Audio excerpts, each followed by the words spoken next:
And what mounts is ignorance, not knowing suffering, not knowing the origin of suffering, not knowing the cessation of suffering, not knowing the way leading to the cessation of suffering. This is called ignorance.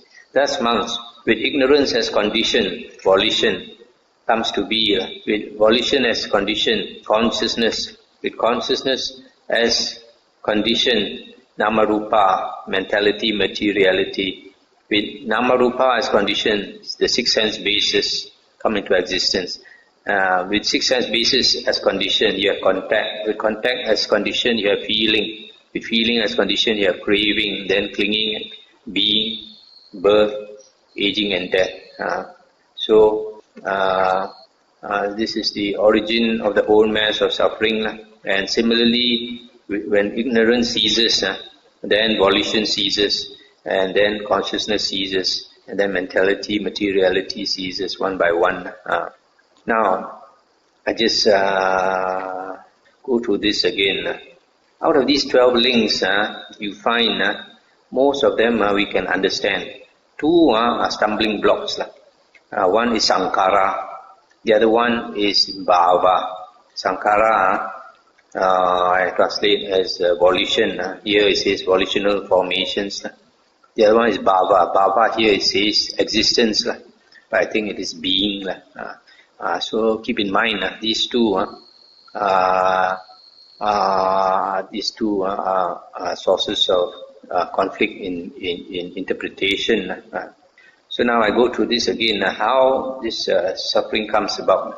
So the first condition is ignorance, not knowing the Four Noble Truths. When we don't understand the Four Noble Truths, we think the world is a nice place to live. So because of ignorance, we have volition. Volition is the will to live. Interpretation, the will to live.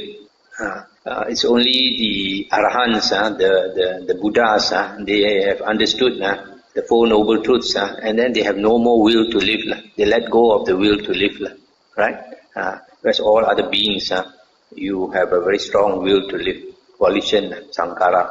And this will to live conditions consciousness. Because of sankhara, the will to live, you have consciousness. Consciousness continues. And then when consciousness arises, it must always come together with phenomena, mentality, materiality, the object of consciousness. Okay? So this is a pair.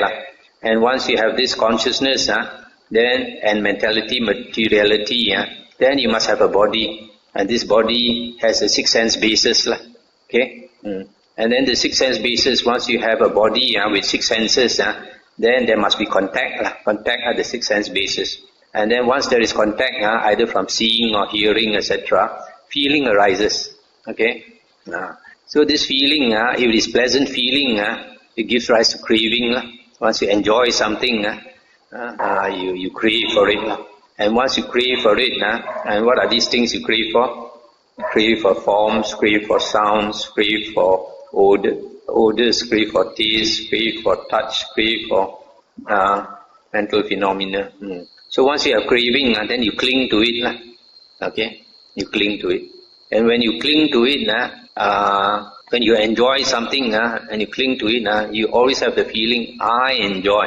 That's why sensual pleasures in the world it's a great obstacle to liberation. Once we enjoy life, we have a good life, we enjoy it, then we don't want to let go, because you have the perception, I am enjoying life. Why should I let go of life?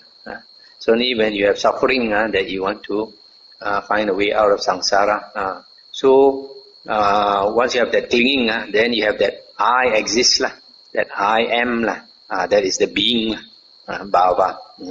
So once you have the being, you have the feeling, I have come into the world, that is birth. I come into the world, birth. Once you have birth, then you have aging, sickening, dying, and all different types of suffering.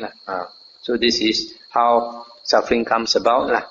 So this part, I have to take time to explain, because this is the foundation. If you understand these 12 links very well, then you will understand the subsequent suttas. Otherwise, No point, you go too fast, you don't understand.